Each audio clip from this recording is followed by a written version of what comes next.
الحمد لله رب العالمين والصلاة والسلام على سيد الأنبياء والمرسلين وعلى آله وأصحابه أجمعين أما بعد أعوذ بالله من الشيطان الرجيم بسم الله الرحمن الرحيم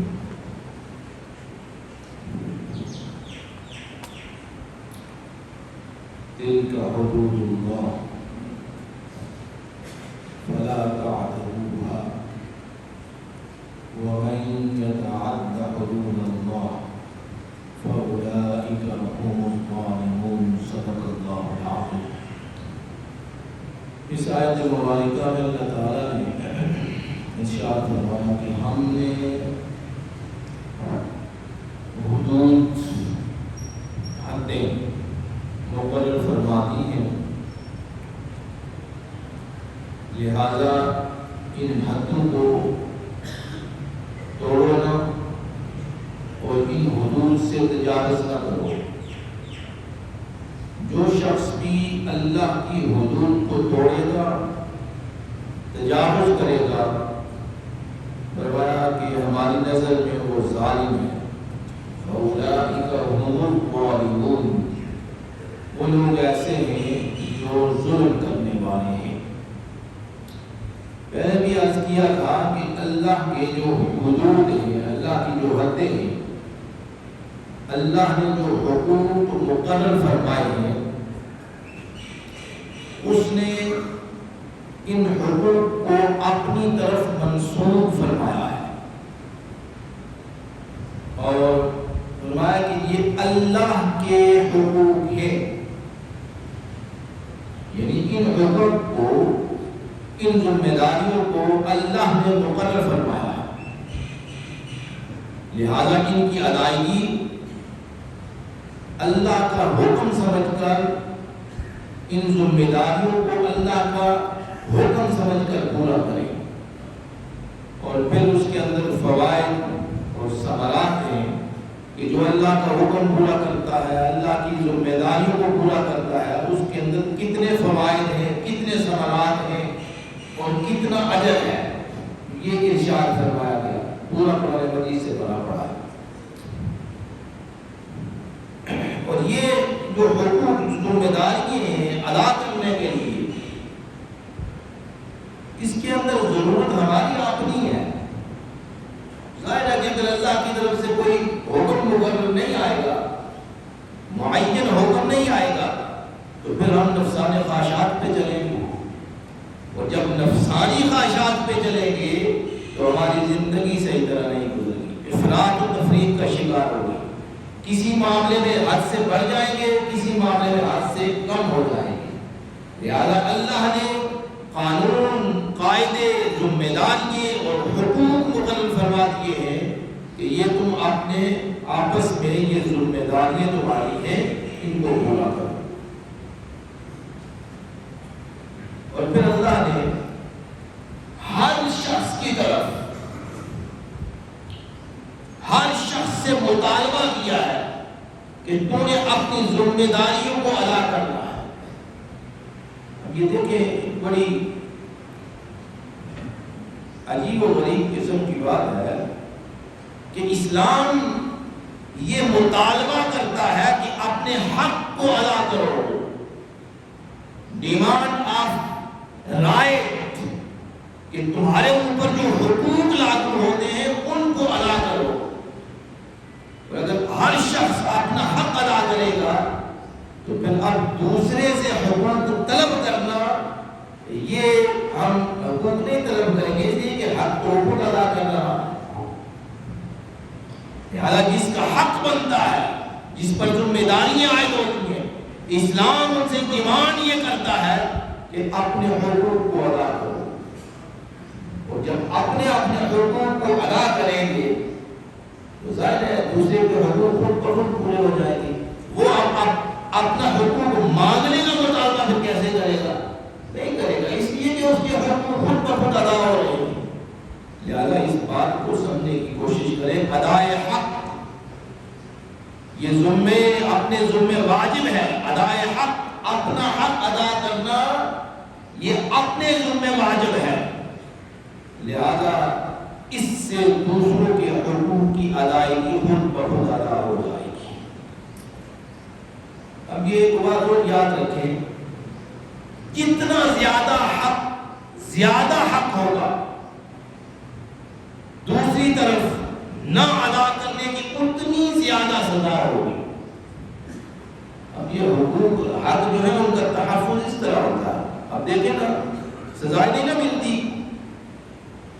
سزائیں نہیں ملتی، کیسے بری ہو جاتی؟ رشوت دے کر، پیسے ادا کر کے ہم کیا بری ظلمہ ہو جاتے ہیں؟ اللہ کی نظر میں ہم بری ظلمہ نہیں ہے۔ ہم کیسے اب ہم پر ہم نے برا کام کیا ہے، اچھا فعل نہیں کیا، اس کی سزا مقرر ہے، اب سزا نہیں دی جاتی، اب سزا نہیں دی جاتی تو وہ جرم بڑھتا رہتا ہے، تو جرم بڑھتا رہتا ہے۔ اللہ تعالیٰ نے ارشاد فرمایا وَلَكُمْ فِي الْقِصَاصِ حَيَاتٌ کہ ایک جان جب تم ناحق قتل کر دو اس کے بدلے میں سزا کے طور پر اس شخص کو بھی قتل کرو۔ سمجھ رہے آپ؟ یہ حکم ویسے کوئی ظلم کے طور پر حکم تو نہیں کیا گیا کہ ایک آدمی مارا گیا ہے اس کے بدلے میں دوسرے آدمی کو سزا دو، اس لیے کہ باقی معاشرہ جو ہے جب دیکھے گا کہ اتنی سخت سزا ہے اس کی تو اپنے اس جرم سے رک جائیں گے، اور جب نہیں رکیں گے، سزائیں نہیں ملیں گی تو پھر کیا ہوگا؟ تو پھر باقی زندگی، باقی لوگ جو ہیں ان کی زندگی بھی اسی طرح ہی چلی جائے گی، ناحق چلی جائے گی۔ اس لیے فرمایا وَلَكُمْ فِي الْقِصَاصِ حَيَاتٌ، فرمایا قتل کے بدلے میں قتل ہے، اسلام نے سزا مقرر کی ہے۔ بھائی ایک جان اللہ نے محفوظ کی تھی، محفوظ بنائی تھی، ہر شخص کو، ہر شہری کو معاشرے میں آزادی سے جینے کا حق ہے، اسلام نے دیا ہے۔ معاشرے میں ہر شخص آزادی سے جی سکتا ہے، اپنی سانس لے سکتا ہے، پھر معاشرے میں دوسرا آدمی اس کو ناحق کیوں قتل کرے بھائی؟ اسی لیے تو فرمایا تھا پچھلے جمعۃ المبارک میں ہم نے آیت مبارکہ پڑھی تھی وَمَنْ أَحْيَاهَا فَكَأَنَّمَا أَحْيَا النَّاسَ جَمِيعًا، کہ جس نے ایک جان کو بچایا اس نے گویا کہ قوموں کو بچا لیا ہے، انسانیت کو بچا لیا ہے۔ دوسرے مقام کے اسی کو تحفظ کے لیے فرمایا وَلَكُمْ فِي الْقِصَاصِ حَيَاتٌ يَا أَيُّهَا الَّذِينَ آمَنُوا كُتِبَ عَلَيْكُمُ الْقِصَاصُ فِي الْقَتْلِ الْحُرُّ بِالْحُرِّ وَالْعَبْدُ بِالْعَبْدِ وَالْأُنثَى بِالْأُنثَى فَمَنْ عُفِيَ لَهُ مِنْ أَخِيهِ شَيْءٌ فَاتِّبَاعٌ بِالْمَعْرُوفِ وَأَدَاءٌ إِلَيْهِ بِإِحْسَانٍ ذَلِكَ تَخْفِيفٌ مِّن رَّبِّكُمْ۔ یہ ساری کی ساری آیت مبارک ہے، جو شخص جس سے بھی قتل کرے اس کے بدلے میں اس کو قتل کیا جائے گا۔ اب قتل کیوں نہیں کیا جائے گا؟ قتل اس لیے کیا جائے گا کہ اس کا جینے کا حق تھا، انہیں کیوں جینا ہے؟ وہ آزادی سے اس معاشرے میں جی سکتا تھا، ہم نے اسے حق دیا ہے کہ اس سرزمین پر، اللہ فرماتا ہے کہ ہم نے اسے حق دیا ہے کہ اس سرزمین پر، میری زمین پر وہ رہے، آزادی سے جیے، آزادی سے رہے، کوئی اسے کچھ نہیں کہہ سکتا۔ دوسرا آدمی اٹھ کر کیوں اسے قتل کر دیتا ہے؟ تو فرمایا کہ اگر قتل کرو گے اس کے بدلے میں فرمایا تمہیں قتل کیا جائے گا، ہمارا حکم ہے۔ بس آپ تخفیف کے لیے بھی فرمایا، صرف سزا نہیں رکھی، صرف سزا نہیں رکھی، یہ ارشاد فرمایا کہ اگر اس کے بدلے میں قصاص کو، اس کے بدلے میں اگر جو جس کا مقتول، جس کا بندہ قتل کیا گیا، اگر اسے معاف کرنا چاہے ٹھیک ہے، پھر معاف بھی کر سکتا ہے، لیکن معاف کرنے کے بدلے میں اسے 100 اونٹ دینا ہوگی۔ اس جان کے بدلے میں کیا؟ 100 اونٹ دینا ہوگی سزا کے طور پر۔ اگرچہ اب یہ دیکھیں نا، اللہ نے یہ ساری چیزیں جو ہیں وہ اس کا نکالا ہے کہ اس کے اندر اگر صرف قتل کرنا ہے یہ نہیں ہے، اگر معاف کرنا چاہے تو پھر یہ حکم ہے کہ آپ معاف کر دیں، لیکن اس کے بدلے میں کوئی چیز تو دے اسے. وَالْعُفِيَ لَهُ مِنْ أَخِيهِ شَيْءٌ فَاتِّبَاعٌ بِالْمَعْرُوفِ وَأَدَاءٌ إِلَيْهِ بِإِحْسَانٍ. فرمایا یہ احسان ہوگی، نیکی ہوگی، اس کی 100 اونٹ اس کے بدلے میں اس کو ادا کرے گا. تو یہ تحفظ اللہ نے جتنی چیز بڑی تھی، وزنی تھی، اس کی سزا بھی وزنی رکھی. قتل کرے گا قتل کے بدلے میں قتل ہے، چوری کرے گا چوری کے بدلے میں اسے ہاتھ کاٹے ہوتا، ہاتھ کاٹے جاتے ہیں. اسلام تو حکم ہے، ہاتھ کو کیوں کاٹنا؟ دیکھیں چوری زیادہ ہے نا، چوری کیوں زیادہ ہے؟ سزا نہیں ملتی اس کی. اور چوری کی سزا کیا ہے؟ ہاتھ کاٹنا ہے. ہماری زندگی میں ہمیں نہیں پتا کہ اپنی زندگی میں ہم نے نہیں دیکھا کہ اس سزا کے بدلے میں کسی کے ہاتھ بھی کاٹے گئے. کبھی سنا ہی نہیں ہے. ویسے ہی کوئی بیان ممبر پہ کر دے تو یہ ہے کہ وہ سزا اس کی یہ ہے، لیکن عملی طور پر سزا کون دے گا؟ عملی طور پر سزا ہمارا کام نہیں ہے، یا معاشرے میں ایک دوسرے کا کام نہیں ہے کہ جس کی چوری ہو وہ اٹھے اور دوسرے کا ہاتھ کاٹ دینا.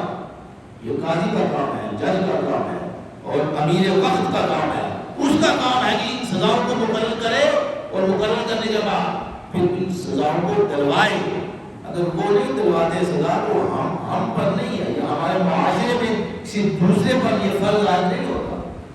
قتل کے بدلے میں قتل ہے، سزا سنائی جاتی ہے کہ قتل کے بدلے میں قتل ہے. کبھی یہ بھی سوچا کہ اس کے بدلے میں تو اس کو قتل کر دیا گیا، اور پھر یہ کہا گیا ہے کہ یہ ویسے باتیں نہیں ہیں، یہ کہا گیا ہے کہ اس کو سر عام سزا دی جائے. جو قتل کرتا ہے ناحق کسی کو، اس کو سر عام سزا دی جائے، سولی چڑھایا جائے. کیوں؟ اس لیے کہ سارے معاشرے کے لوگ دیکھیں کہ کسی کا ناحق قتل کرنا کتنا بڑا جرم تھا. اب نہیں ہوتا، ٹھیک ہے نہیں ہوتا تو پھر سزا بھی نہیں ہوتی.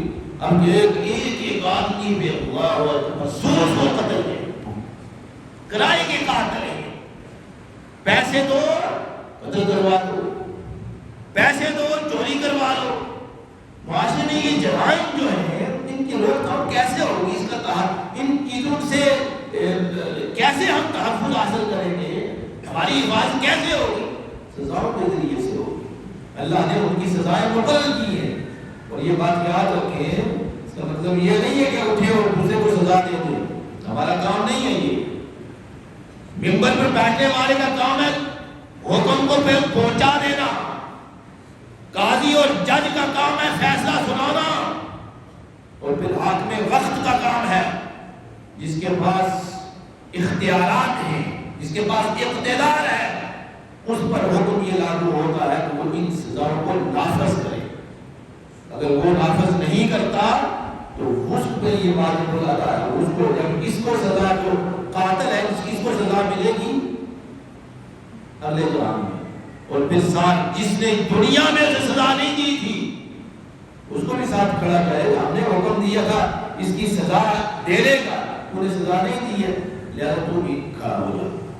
لہذا امیر وقت، حاکم وقت جس کے پاس اقتدار ہے، اس پر لاگو ہوتا ہے کہ وہ کیا کرے، ان سزا کو نافذ کرے. تو اللہ رب العزت نے جتنی بڑی حد ہے قائم کی ہے اتنی بڑی سزا مقرر کی ہے. اللہ نے ارشاد فرمایا تلک حدود اللہ، فرمایا ہم نے یہ حدیں مقرر کی ہیں، ہم نے یہ حدود اور حدیں اور حدیں قائم کر دی ہیں. اب جو شخص ان حدوں کو توڑے، فرمایا فلا تعتدوا، ان حدوں سے تجاوز نہ کرنا، ان حدود سے تجاوز نہ کرنا. ومن يتعد حدود اللہ، جو شخص بھی ان حدوں کو کراس کرے گا، ان حدود کو توڑے گا، فاولئک هم الظالمون، سارے کے سارے وہ لوگ ظالم ہیں، وہ سارے کے سارے لوگ ظالم ہیں. اللہ رب العزت عمل کرنے کی توفیق عطا فرمائے. تو یہ انسان کے لیے یہ فرمایا کہ ایمان قبول کرو، یعنی ایمان کے لیے انسان کے لیے فرمایا کہ ایمان قبول کرو، کلمہ پڑھو. اب جو شخص کلمہ نہیں پڑھے گا اس کی سزا بھی دے دیں گے، ہمیشہ کے لیے سزا ہے، یا اس کو جہنم میں پھینک دیا جائے گا. اور جو کلمہ پڑھے گا اس کے بالمقابل میں ہمیشہ کے لیے اسے جنت عطا فرما دوں۔ اسی طرح نماز کے لیے حکم ہے کہ مسلمان ہونے کے بعد سب سے پہلا کام دیوان اللہ کی طرف سے کیا ہے؟ نماز قائم کرو۔ نماز قائم کرتا ہے، نماز ادا کرو، اقیموا الصلاۃ وارکعوا مع الراکعین، نماز قائم کرو۔ اور نماز قائم کرنے کا حکم قرآن مجید سے ہے، لہذا اس کی سزا اس کے مد مقابل جتنا حکم وزنی ہے اتنا اس کے مقابلے میں سزا وزنی ہے۔ لہذا یہ بات یاد رکھے، جو جو حکم قرآن سے ثابت ہے اس کے مد مقابل اسی طرح کی سزا مقرر کی گئی ہے۔ کیوں؟ اس کے لیے کہ اس حقوق کا تحفظ کرنے کے لیے۔ اب نماز ٹھیک ہے، نماز قائم کریں، ٹھیک ہے، نہ کریں گے کوئی خیر نہیں، یہ بات نہیں ہے۔ فرمایا کہ جو نماز قائم نہیں کرے گا فرمایا اس کے مد مقابل اتنی ہی سزا رکھ دی گئی ہے۔ ادھر روزہ ہے، اللہ کا حکم ہے، قرآن مجید میں ثابت ہے، جو روزہ نہیں رکھے گا فرمایا اس کے لیے الگ سزائیں، وہ باب اگر کھولنا شروع کر دے تو بہت لمبا باب، ان کی سزائیں کتنی ہیں، اسی کے مد مقابل سزا دی جائے گی۔ زکوٰۃ کا حکم ہے کہ یہ زکوٰۃ ادا کرو۔ اب جو زکوٰۃ ادا نہیں اس کا تحفظ کیسے کیا گیا؟ جو ادا نہیں کرتا اس کے مد مقابل کیا وہ سزا رکھی گئی ہے۔ اس سزا کا ایک حصہ یہ ہے کہ وہی مال جس سے وہ زکوٰۃ فرض ہے، صدقہ نفل اور چیز ہے، فرض زکوٰۃ جو ہے جو شخص ادا نہیں کرتا فرمایا وہی مال قیامت کے دن ایک سانپ بنے گا، وہ سانپ بنے گا، اس کو لپیٹ دیا جائے گا، وہ اس کو ڈال مارے گا۔ یہ حدیث مبارکہ ویسی بات نہیں ہے۔ دیکھیں کہ جو فرض ہے اس کے مد مقابل اس کا تحفظ اس لیے کیا گیا ہے کہ اس طرح کی سزا دی جائے گی۔ اللہ کوئی سے سمجھ کافی